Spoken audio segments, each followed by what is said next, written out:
How do you feel about House Bill 3650? Oh, the CCO bill? Yeah. I have mixed feelings on it. I'm pretty involved with it actually, on our local level for our county area, so I'm pretty involved with it. I have really mixed feelings on it. I mean, when it came about, I know it was done on both sides, and there was a strong approval for it when it came about. I mean, on the surface, actually, it sounds good because the idea is that in theory, is that we'll give money to the CCOs, but it's less money that we'll spend on their health care in general. So in theory, it's supposed to cost less. That's the theory. It's supposed to cost less money to provide the services, but I guess what I worry about is that what could happen though is that since the CCOs only have a finite amount of money to provide the care, because they get the pot of money, that's it, that's all they have to provide the care. Then doesn't it bother you that the pot of money has just currently been promised, that it hasn't been appropriated? One issue, and the other issue is that if you read the LLC agreement that initiated the community care organization, it gives Marion and Polk County the ability to create an insurance company through this CCO, which is a taxing authority. And then if you go and read House Bill 3650, you see that not only does it give them the taxing authority, but it also gives them lien authority, so that if they make a payment, they can actually lien your private property, your business, your home. Oh wow, I haven't heard any of that. Well, I've read the bill, and it clearly states that. They have first right of position on a lien. The other thing that really bothers me in that bill, probably more than anything else, is that it relabels the patient to a recipient. Okay, so you got to ask yourself, why would they do that? And then you read that instead of it having a relationship with the doctor directly, you have this coordinated care, and this coordinated care is a collaborative decision making. Okay, the collaborative decision making excludes the patient. The patient is told what their care will be, and they're either going to be compliant or not compliant. And if they're not compliant, they don't receive any more benefits. Now, another issue that really got my goat is this thing here. DMAP 742B, Oregon Health Authority forms to sterilize children ages 15 to 20 without parental consent or knowledge. Okay, that's bad. That tells you where they're headed. They're attacking the family directly, right there. No ifs, ands, or buts. Oh yeah, well there's no excuse for this, that's for sure. Well, I would argue that every one of the Republican and Democrat in our House voted for this in one way, shape, or form or another. They supported because they didn't stand up and read it before they actually voted for it. Yeah, that's you know, if you go to House Bill 2009. House Bill 2009 and 2009, look at Section 540. It gives the Oregon Health Authority police powers. Okay, oh, really? Yeah. Wow. If you make a threat against anyone that's part of the coordinated care because they're the designee of the Oregon Health Authority, so the personal health care advocate, the personal health care navigator, the wellness specialist, the community wellness specialist, the board member or the doctor that refuses to give you treatment or sterilizes your kid without your consent or knowledge, and you threaten them, it gives them the right to remove any person or property by going to a magistrate or a judge and seeking the arrest of that individual. Wow. No hearing. So Matt, what are some of your other concerns that you have on the federal thing that I can answer? Do you have some? Now I'm thinking about Yeah, no, I'm sorry. This is Fred's show, but I wanted to, you know, I've read this stuff. It frightens me. Right, I have a lot of comments I could say, but yeah. And I have concerns too, believe me. We're not going to sterilize you, by the way. Okay, good, yeah. That might be good. Although my wife says she doesn't want any more kids, so. Well, maybe we are.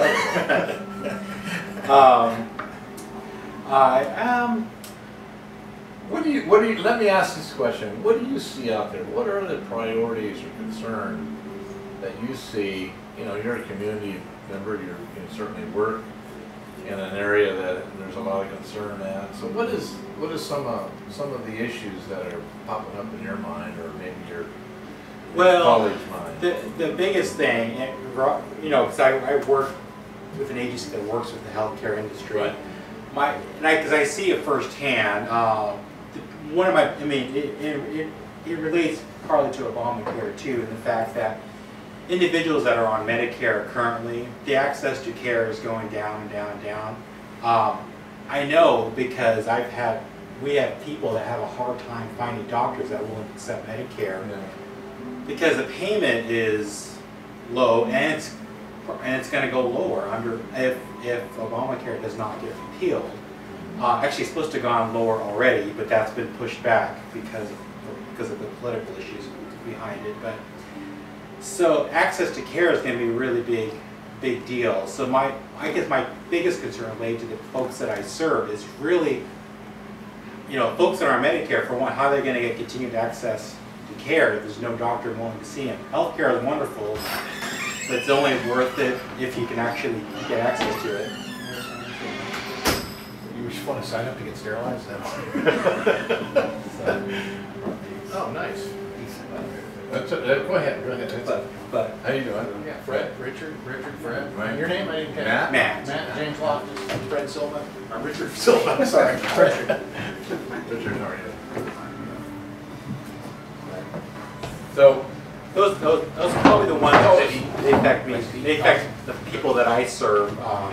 Those are probably part of my biggest concern that I have as far as that's concerned. I'm trying to think what else is out there.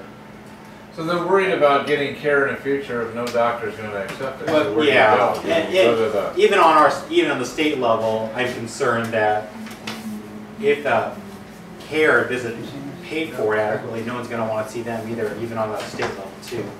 Those are Medicaid recipients. Well, you know, I guess you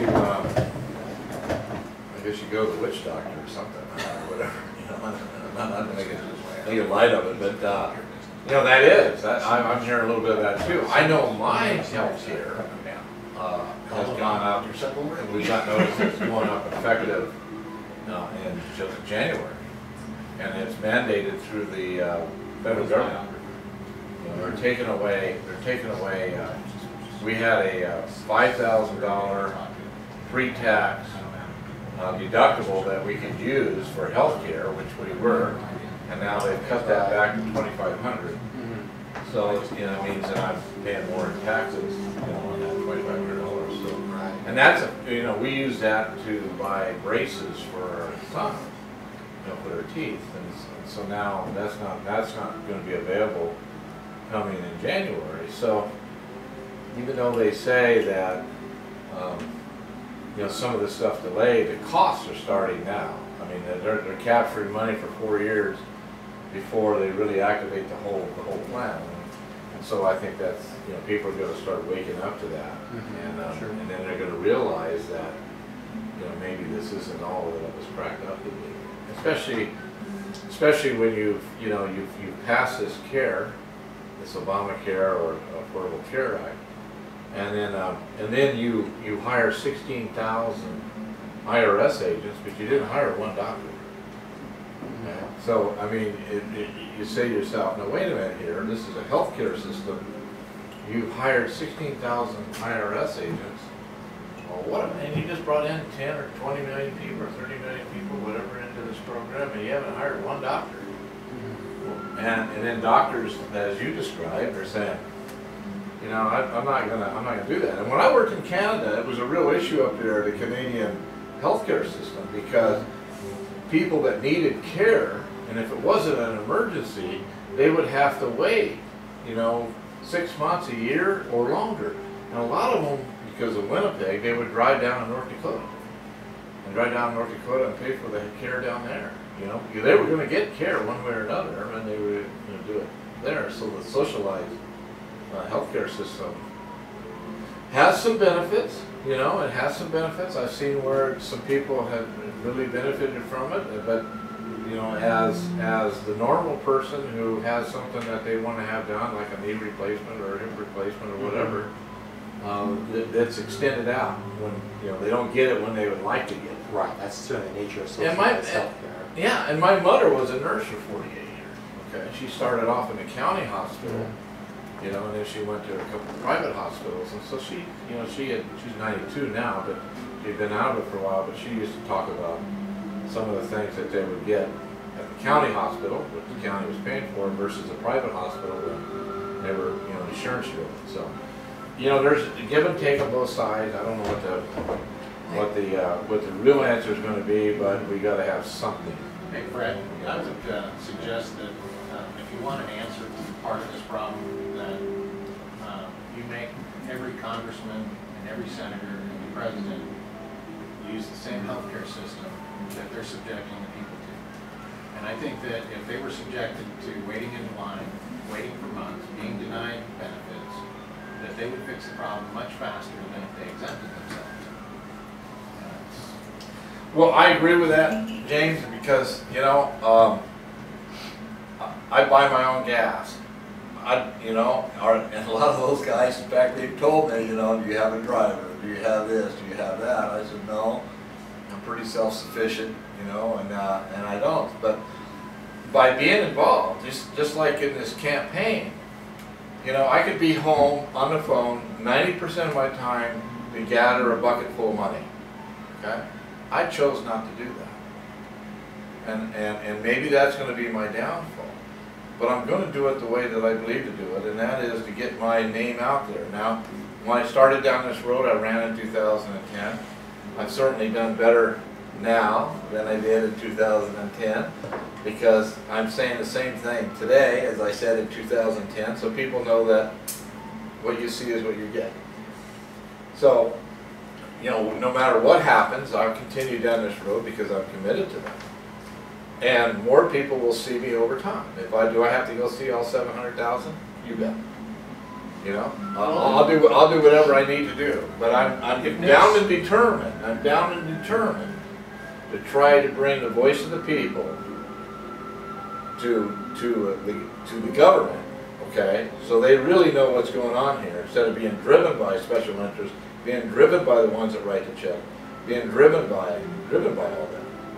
You know, maybe I'm old-fashioned and goofy or whatever. No, you're dead on, because but that's what I want to do. That's what I want to do. You know, I mean, personally, if I wanted to write a check for it, I could go do that. You know, I promised my wife I would do that. I probably have enough assets to do that. But it's not about that money, because I've seen people run for this Congress in the 5th Congressional District, and I've studied it. And they've had guys that have written $3 million checks. I've seen the candidates come forward. I've seen them, you know, say whatever, they'll do whatever they have to do. Even Kurt Schrader said when he first ran that a Democrat asked him, are you willing to put $1 million into the race? And the answer was yes, I'm willing to put $1 million of my own money into the race. Okay? So who's he really looking out for? himself. You know, I mean, is it really about the people, or is it really about the position and the power and Fred, the prestige and all that? I asked him point blank at the Salem Public Library, did you read this legislation? And he said yes. And I said, then can you please explain to me how this arrived at your desk at 4 a.m. and by noon you voted on it and it's 2,500 pages. He then said he read the short sheet. And I said, sir, as an elected official, I have a legal obligation to represent my constituents, which means I have to read every single word of that bill before I can give my vote. You should have abstained until you had read the bill. You know, it's that simple. That's how they get this crap through, this sterilization. You know, next it'll be putting down old people. You know, we've got a government, as you pointed out. If you got to put $1 million up to run for a race, there's something wrong. Absolutely something. Well, I want to show you something, because I've used this before, and you know, in my lifetime, I've seen it where we've had a lot of liberty, right? We were able to do what we wanted to do. This is a paper that was written, that was published in November 29th, 1967. And on the front page, and you notice how wide the paper was, on the front page, there's a picture of a ghost town and my dad and my younger brother. Okay? And on the back, two pictures here and an article about And my dad, when we sold the dairy, Dad loved the Old West. He said, let's just buy a ranch and let's build our own ghost town. We built the whole town. Well, everybody else is going to Disneyland and Oxbury Farm, but my dad wanted to build the whole town. And it says, a Western town, everybody should have one, is the title in here. I won't read the whole thing to you, but I'll read this sentence here, or this paragraph here, because I think my dad's been gone since 1974, so it really is funny. My dad's humor was something else. So Wesley Thompson, former resident of Stockton, said that he got his teenage boys interested in this project back in 1960 in order to, in parentheses, keep them off the street.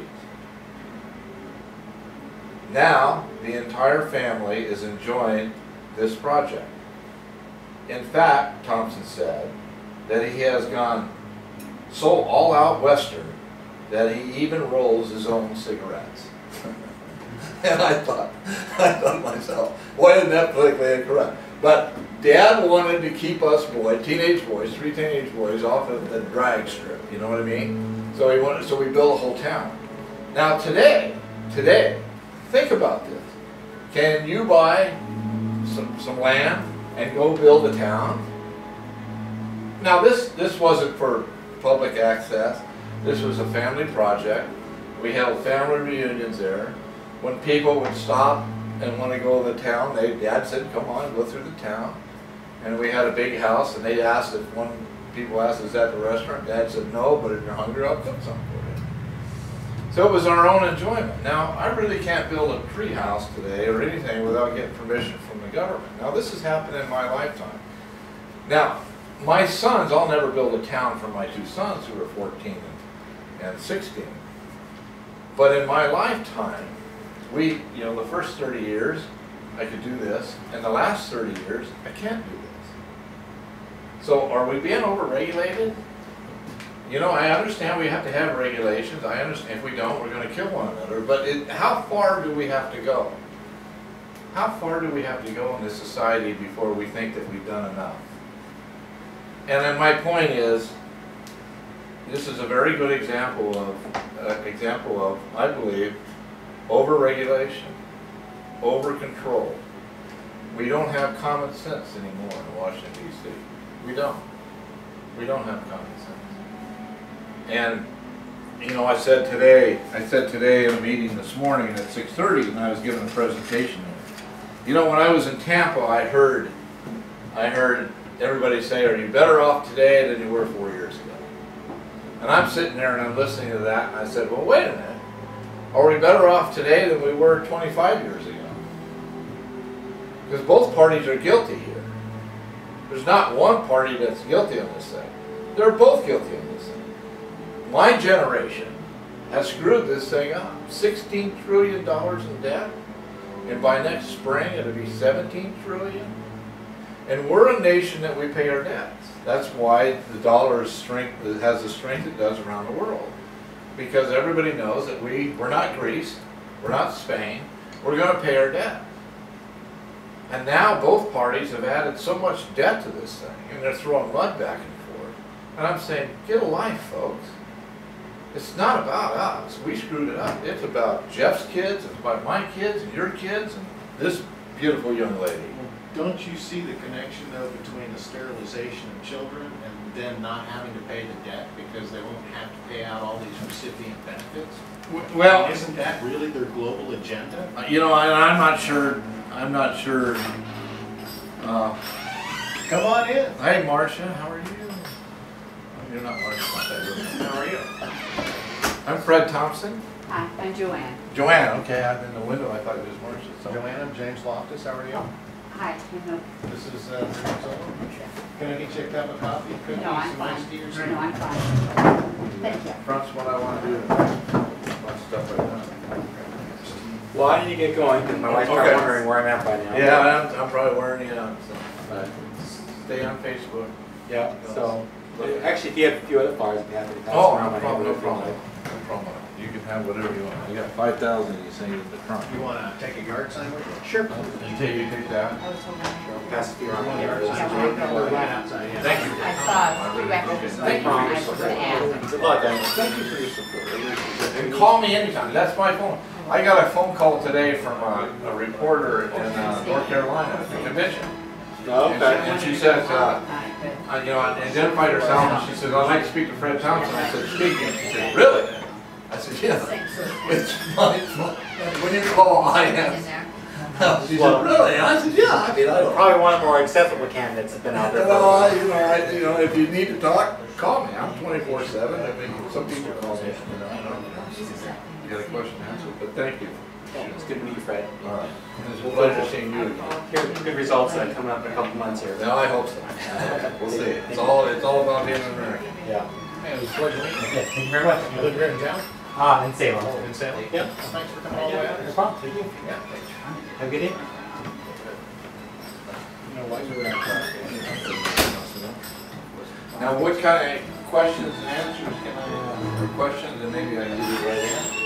Well, I've been listening to you on the radio, you've been on a few times, and I was hoping to get here at 6 so I could hear all the questions and answers. I mean, you know, but, You know, you ask me and I will tell you. What would you like to know about me? That brochure in the front is what I want to do. The back is a bunch of stuff I've already done, including my education. And, you know, I'm just an American like you know, so I'm just trying to do the right thing. that's what, when I hear you talking, you really do a good job of explaining why you did run, or why you're going to run, you know, and then I like the way you explain the differences, you know, and showing us the difference, you know, because I haven't been, I mean, from the very beginning, we weren't happy with that. And so now we have somebody, I'm hoping and praying that is going to be able to do something about that. Well, you know, you know, in my life, I've been blessed. You know, I've been able to work in Canada, Mexico, and Europe, and all over the United States.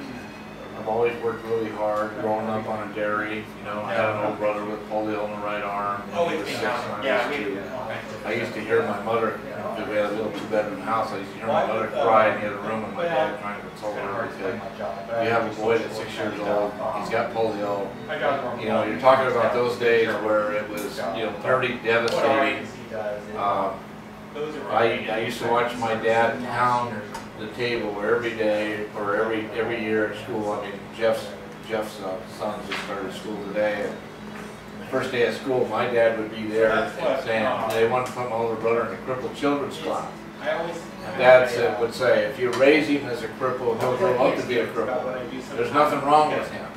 You want to keep him in the mainstream. And Dad had to sign all kinds of waivers because he had polio right now. But he played baseball. You know, it's amazing how he'd catch the ball, stick it under his arm, and he'd grab this, and they'd take it and he would throw it. I mean, he was very, very accurate. Now I'll tell you, and this is what I say to people all the time, when he was in the gym class, okay, he did more push-ups than anybody, one-arm push-ups. Now who was handicapped?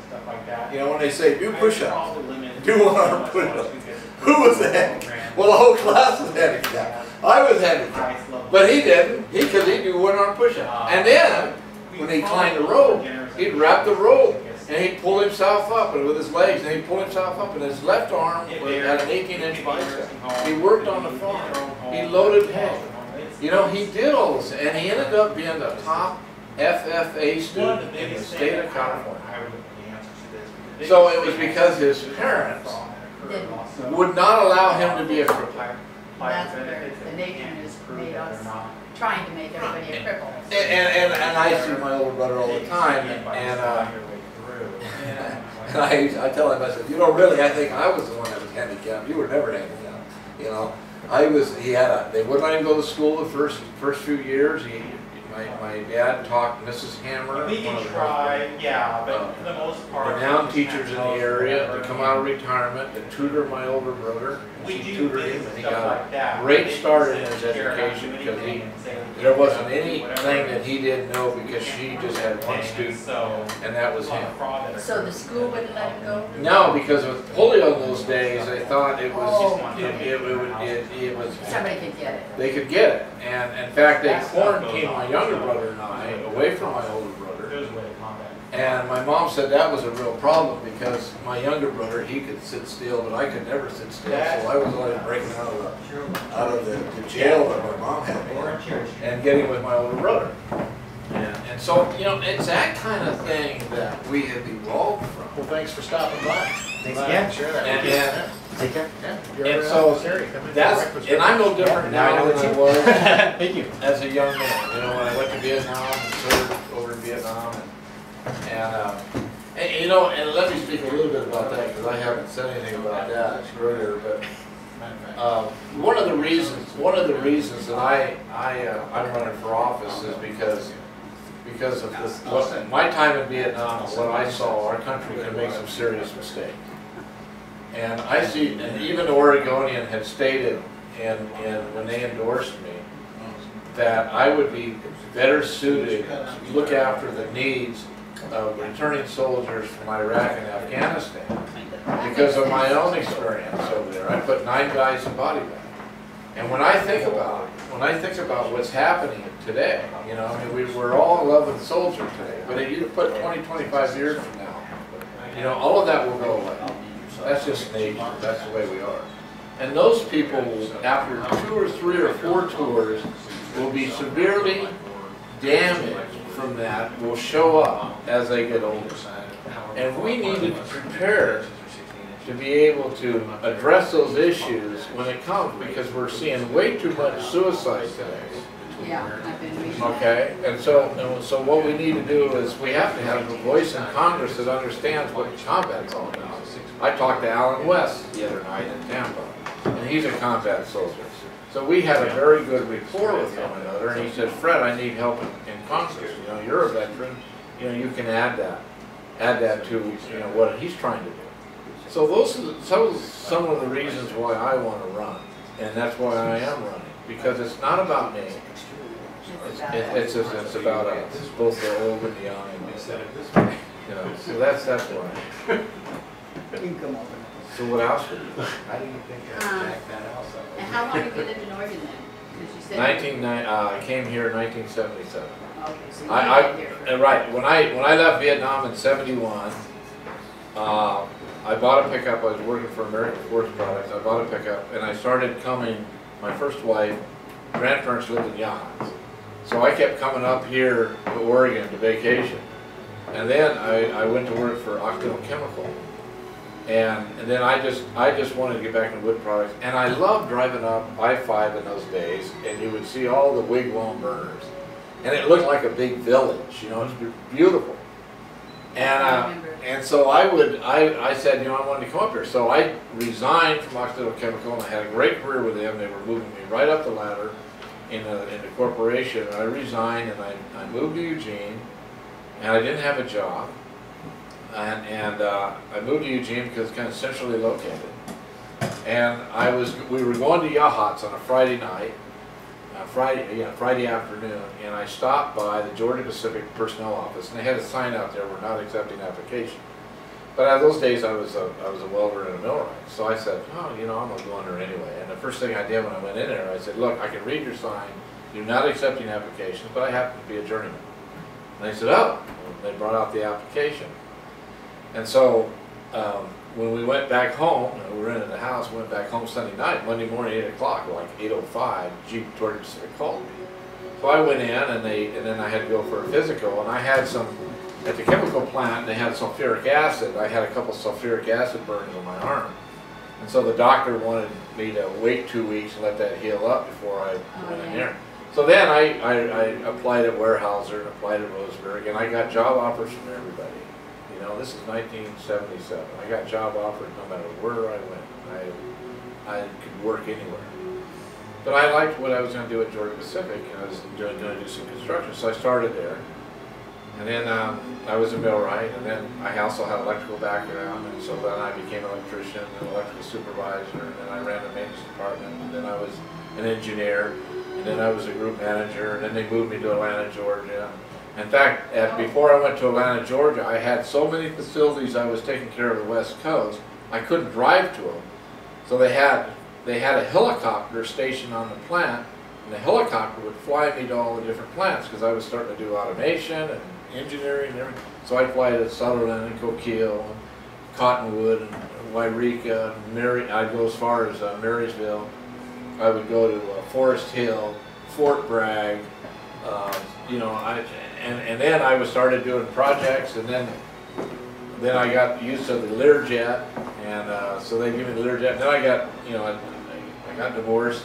Then I, you know, a few years later, I met my current wife, and we were getting married on her parents' 45th wedding anniversary, June 24th. And I had a startup in Martell, California, on a particle board plant. And they wanted me there because I had won the chairman's award, and I was this great engineer, they thought. And they wanted me on the startup because I could do startups pretty well. And I said, we're going to Hawaii. And they said, no, we'll do whatever we can. You know, I said, okay, this is what I want. I'm not going to stay in that lousy hotel. I'm going to stay at a bed and breakfast. No one's ever stayed more than 4 days. I was there for 2 weeks. I want a sports car, convertible waiting for me. I want the Learjet to take me down, take us down there. And I'm going to bring 3 engineers in. I'm only going to work with them 2 hours a day. And my wife and I are going to travel around the winery. And they said, fine. And I said, by the way, you paid for it. And so they paid for it. So that's how we did our honeymoon. But every June 24th, I get reminded of, you know, that we never really been on an official honeymoon. So I have recognized. So I got my company. I tell you what, I paid for my honeymoon. We went to the Caribbean, all expense paid. I went and visited with the distributors. That was, you're dead on, Fred. That's the entrepreneurial spirit that creates Americans. You know, where they're willing to take that risk. Right. They negotiate on their own benefit. They don't have somebody else sitting at the table negotiating for them. You know, if you're going to sit there and negotiate, it's, you know, dead on, just like that. So that's what I did my whole life, and then of course they moved me to Atlanta, Georgia, and I worked in the corporate office. And my wife had graduated from architecture school, so she was an architect. She got her master's, so she was practicing. And when I was working in the corporate office, and I started going to Copenhagen, Germany, and all over the East Coast, you know, working on plants in Mexico, had 2 facilities in Mexico. So I was always on the move, and then my wife got pregnant and our son was born in Atlanta, Georgia, and I said, I'm not going to raise a boy in Georgia. So grandparents lived in Eugene. I said, we're moving back to Oregon because I want them around their grandparents. So I was going to leave GP and work for Louisiana Pacific, but then they offered me to run the chemical division, 5 chemical plants out there. So that's what brought me to Salem. And so that's what I did. I ran the chemical plants. And then our second son was born. And then I held a family dinner every Sunday night up until last April. My mother-in-law passed away in '04, and my father-in-law just passed away last April. And so every Sunday night at 5:30, I'd always have the grandparents over to be around their grandson.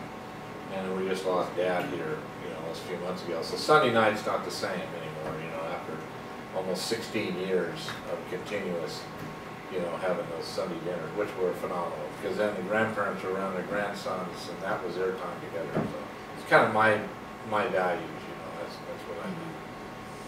So then, you know, now we're in our beautiful country's in a real bad situation. Both the economy is really bad, as you know, all know, and our debt is way too high, and we've had a lack of leadership, in my opinion, for the last 20, 25 years. I mean, this just didn't happen overnight. It didn't happen the last 4 years. This thing's been going on for 25 years. And so now it's come to a head where we've got this 16 trillion in debt. We're going to have 17 trillion by the spring of the year. And we really do need to get some common sense back in there and get everybody around the table, just not one party versus the other. Not one person, not one party's got the answers to this thing. It's going to be collectively everybody sitting around the table. And you know, I I like people, you know. A couple nights ago, I was at a forum. I was the only Republican there. And the MC, he said some negative things about the Republicans. But when I got up there and introduced myself, I said I'm a Republican. You know, I'm a little bit different. I'm a different type of Republican, I think, you know. I mean, I'm not what I call seminar guy. I'm just part of the people, okay? I really kind of believe in the Constitution and believe what the Founding Fathers wanted, and they wanted this election every 2 years to bring Main Street ideas, keep them fresh in Congress, not professional politicians. And that's what we have today. Yeah. So that's why I'm running. I don't have to do it for the money. I have my own money. My wife works. She's assistant attorney general now, you know, so she's an architect and a lawyer. That's enough to scare me.